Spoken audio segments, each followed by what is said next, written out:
Hello everyone and welcome back to the channel Kavya की दुनिया। कैसे हैं आप सभी? आई होप आप सब स्वस्थ होंगे, मस्त होंगे। तो जी दिन है आज रविवार का, तारीख है 16 मार्च और अभी टाइम हो रहा है सुबह के करीब 7:30 के आसपास का टाइम हो रहा होगा। तो आज संडे था, सब लोगों की छुट्टी थी, लेकिन इनको जाना है तो इस वजह से बस वही है। मैं थोड़ी यहाँ पर लगा रही हूँ झाड़ू। उठे अभी हैं, लेट उठे हैं, बहुत टाइम हो गया था उठे। तो झाड़ू लगाने के बाद मुझे करनी है लंच की तैयारी। तो यहाँ पे लंच में आज बनेगी मूंग दाल की मंगोड़ी। और ये मूंग दाल मैंने रात को भिगोई हुई थी, बहुत सारी थी क्योंकि सबका बनाना है मुझे, इसी वजह से। तो इस दाल को जो है ना अच्छे से धो लूँगी, पहले इसका छिलका वगैरह सब उतार दूँगी। फिर उसके बाद सारा छिलका उतारने के बाद इसको पीसना है। तो यहाँ पे ना पहले इसको धोना है। पूरी रात ये पानी में भीगी रही थी। इसका जो छिलका है ना फूल गया है अच्छे से। तो कुछ इस तरीके से चलने की हेल्प से मैं ना ये सारा छिलका निकाल दूँगी कि बगैर छिलके के ना ये बिल्कुल भी अच्छी नहीं लगेगी, ना ही टेस्टी बनेगी। और आप सबको दिखा दूँ मैं, करीब 1 कटोरी छिलका निकलेगा इसका, क्योंकि धोने के बाद ना जैसे करीब धोने में इसको आधा घंटा करीब लग जाता है, क्योंकि बहुत बार धोनी पड़ती है, फिर सारा छिलका वगैरह जो है ना सब निकालना पड़ता है। तो इस प्रोसेस में ही इतना टाइम लग जाता है और एक एक बार करके ना सारा छिलका निकालना पड़ता है। तो जी बहुत बार धोने के बाद और मैं छिलका आप सबको दिखा दूं कितना सारा निकला है। तो अब जो है ना काफ़ी वाइट हो चुकी है दाल, अच्छे से धुल गई है। अब थोड़ा बहुत तो रह ही जाता है। तो यहाँ पे पूरा 1 कटोरी भर के छिलके निकले हैं, ये देखो। अब इनको रख देते हैं साइड में, फटाफट से इसको पीस लेते हैं दाल को। तो दाल को पीसना है तो ग्राइंडर ही चला दूँगी, उसी से इसको पीस लूँगी। यहाँ पे देखिए ग्राइंडर से ना बहुत अच्छे से पीस रही थी। और इसका सारा पानी जो भी एक्स्ट्रा वाटर था इसका सारा निकाल चुकी हूँ मैं, क्योंकि फिर वही है, अगर पानी नहीं निकालेंगे ना तो ये लही सी बन जाएगी और उससे ना तो पकौड़ियाँ बनेगी ना कुछ। और इसी वजह से मैंने इसको अच्छे से सारा पानी निकाल के, और अब इसके छिलके आप सबको दिख भी नहीं रहे होंगे क्योंकि थोड़े बहुत ही रह गए थे, इक्का दुक्का लगा लो, ये सभी रह गए थे, बाकी सब मैंने निकाल ही दिए थे। अब इसको पीसने के बाद इसमें जो है ना मसाले मिलाए जाएंगे, नमक मिर्च वगैरह। और भगोने में इसलिए पीस रही हूँ, और ग्राइंडर उसमें पीसती ना मिक्सी वगैरह में, तो मिक्सी वगैरह का मैं इतना यूज़ नहीं करती, तो उसको रख देती हूँ उठा के। अब उसको फिर निकालती, क्योंकि बस एक यही चीज़ है जो मिक्सी के लिए यूज़ होती है, बाकी सारी चीज़ें मैं ग्राइंडर से ही कर लेती हूँ। जो भी काम होते हैं मैं ग्राइंडर से ही कर लेती हूँ। तो इसीलिए मिक्सी वगैरह मैंने उठा के रखी हुई है। यहाँ पे जो है ना ये पिस गई है अच्छे से। चलिए फ्रेंड्स, अब टू टेस्ट नमक मिर्च वगैरह मिला लेते हैं इसमें, और अच्छे से मिला लेंगे ताकि जो है ना अच्छे से मिक्सअप हो जाए, पकौड़ियाँ अंदर से फीकी फीकी ना लगे। तो बहुत अच्छे से मैंने मिक्सअप कर दिया है, मिर्ची मिला दी है, नमक मिला दिया है। इसके अलावा कुछ एक्स्ट्रा इंग्रेडिएंट इसमें नहीं डलेगा। तो चलिए फटाफट से पकौड़ियाँ उतार लेते हैं। तो यहाँ पे कढ़ाई में चढ़ाया हुआ था मैंने तेल, और तेल के साथ तेल गरम हो गया था, तो बस उसी के साथ जो है ना पकौड़ियाँ रख रही हूँ, छोटी छोटी सी चम्मच की हेल्प से ही। तो हाथ वाथ से मैं निकालती हूँ ना पकौड़ियाँ रखती हूँ तो हो नहीं पाती ढंग से, तो मैं चम्मच से ही बहुत अच्छी पकौड़ियाँ हो जाती हैं और बिल्कुल परफेक्ट शेप के साथ आती हैं निकल के। तो इसलिए मैं चम्मच से ही बना देती हूँ इनको। अच्छा, बहुत से घरों में होता क्या है कि इन पकौड़ियों को है ना धूप में सुखा के रख लेते हैं, और कभी भी जो है ना सब्जी वगैरह बना लेते हैं। तो दाल बड़ी होती हैं, वो बहुत अच्छी लगती हैं। वो भी मैंने एक बार बाज़ार से मंगवा के बनाई थी, तो बहुत टेस्टी लगती है उनकी सब्जी भी। लेकिन हमारे में क्या है ना कि कभी कभी खाई जाती है, तो जब भी खानी होती है तो हम इनको बना ही लेते हैं। तो वो भी अच्छी लगती हैं, और टेस्ट दोनों का सेम सेम सा ही होता है, तो कुछ ज़्यादा फ़र्क नहीं होता इसमें। तो यहाँ पे देखिए इन पकौड़ियों को बनने में टाइम इतना लगता है, क्योंकि बिल्कुल धीरे धीरे गैस पे रखनी पड़ती है, क्योंकि अगर तेज़ आंच पे सेकेंगे तो बाहर से सिक जाएंगी, रेड हो जाएंगी, लेकिन अंदर से जो है ना वही अंदर से कच्ची दाल सी लगेगी। तो इसलिए जो है ना बिल्कुल धीरे मंदी गैस पे इसको सेकना है। बिल्कुल सिम पर कर दिया है मैंने गैस को, और वहाँ पे जो है ना ऑयल पहले ही गरम कर लिया था ताकि ऑयल अच्छे से उबल जाए, गरम हो जाए मतलब। और फिर उसके बाद लो सिम पे ही कर रखा है इनको, तो ये अच्छे से पक जाएंगी। फिर उसके बाद इनको उतारूंगी मैं। सो पकने के बाद कुछ इस तरीके की होती हैं ये देखो। अब मैं इनको उतार लेती हूँ प्लेट में, और साथ ही साथ सब्जी की करूँगी तैयारी दूसरी तरफ, क्योंकि सब्जी बनने में भी इसकी बहुत टाइम लगता है। क्योंकि जो तरी होती है ना उसको पकाने में, जो पानी डलता है उसको पकाने में इतना टाइम लग जाता है, क्योंकि पकौड़ियाँ तो डालते नहीं है, पानी ही पकाने में इतना टाइम लग जाता है। सो चलिए फ्रेंड्स, पकौड़ियाँ तो मेरी बन गई हैं। चलिए फटाफट से सब्जी बना लेते हैं। यहाँ पे भगोने में मैंने मस्टर्ड ऑयल डाला है, और उधर देखो अभी तक जो है ना पकौड़ियाँ बनी रही हैं।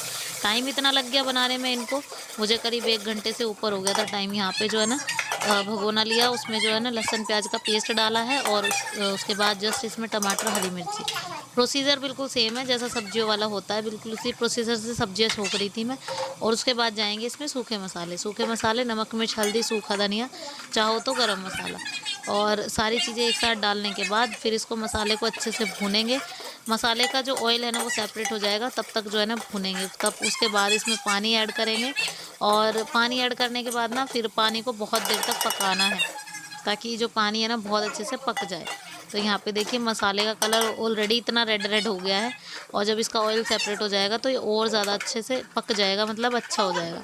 तो यहाँ पे ये वाला तरी वाली सब्ज़ी है ना तो बहुत ज़्यादा कलरफुल, मतलब रेडपन आ जाए तभी ज़्यादा अच्छी लगती है। तो यहाँ पे मसाला अच्छे से भुन गया था, और ये करीब 4-5 घान में जाके उतरी थी पकौड़ियाँ।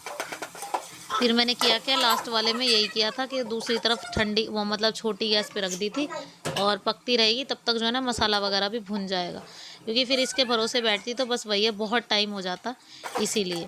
तो जी चलिए, यहाँ पे मसाला भुन गया है, और फिर उसके बाद जस्ट मैंने यहाँ पे इसमें पानी ऐड किया, और कुछ इस तरीके की सब्ज़ी मेरी बन के रेडी हुई है, और अच्छे से बन के तैयार हो गई थी सब्ज़ी। तो चलिए फ्रेंड्स, अभी जो है ना घर का बाकी काम भी कर लेते हैं। चलिए, आज जी काम वाम मेरा सारा हो गया था ख़त्म, तो आज मुझे शेयर करना है आप लोगों के साथ ये सूट की कटिंग और स्टिचिंग। इस बार पहली बार ऐसा टाइम आया कि मैंने इतने दिन तक ये सूट है ना घेरे रखा मतलब क्या, घर में रखा रहा मेरे।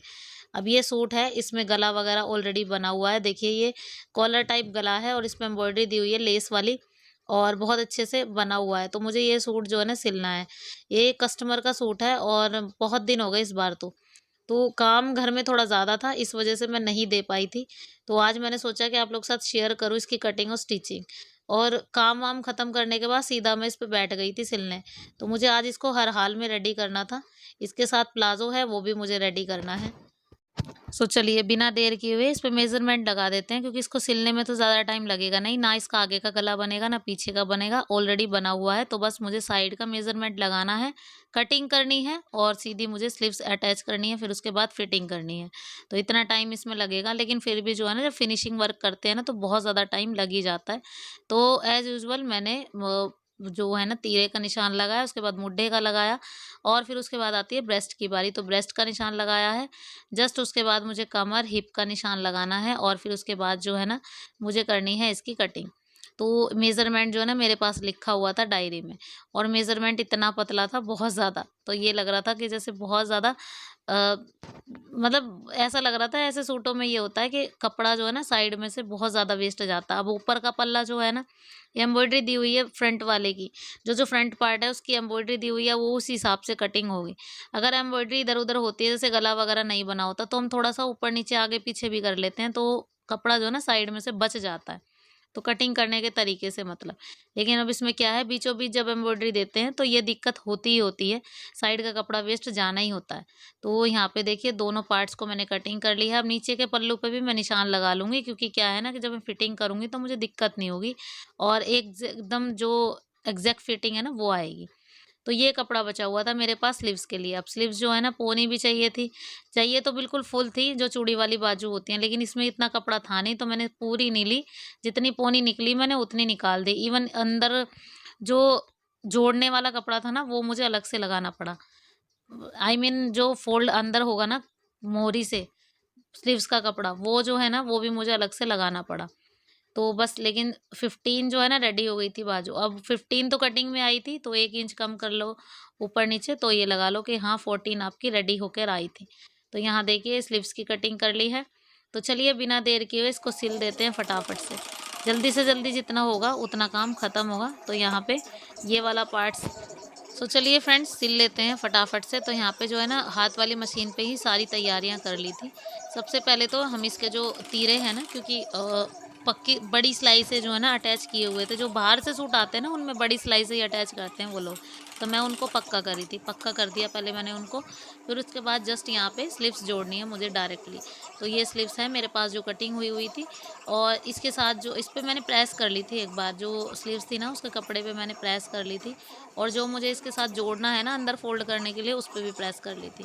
तो कपड़ा जो है ना कई बार निकालना पड़ता है। अच्छा, जब हम इस स्लीव्स को जोड़ेंगे ना तो हम आगे से एकदम गोलाई की शेप में ना थोड़ी सी कटिंग कर लेते हैं, गोलाई दे देते हैं मतलब। तो ये मैं तभी लगाती हूँ गोलाई का, जो गोलाई है ना वो मैं तभी देती हूँ जब मैं स्लीव्स अटैच करती हूँ। क्योंकि उसके बाद फिर एकदम से परफेक्ट आती है फिनिशिंग।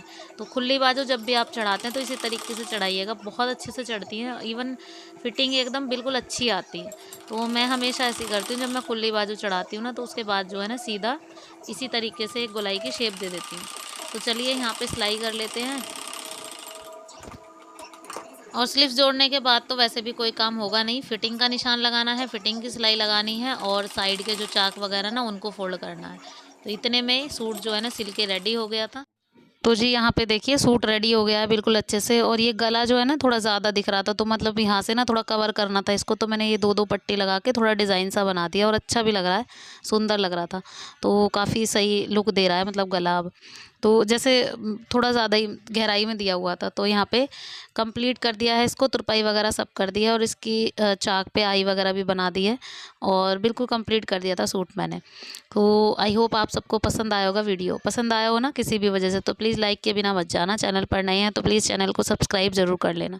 मिलते हो नेक्स्ट वीडियो में। Till then bye bye and take care.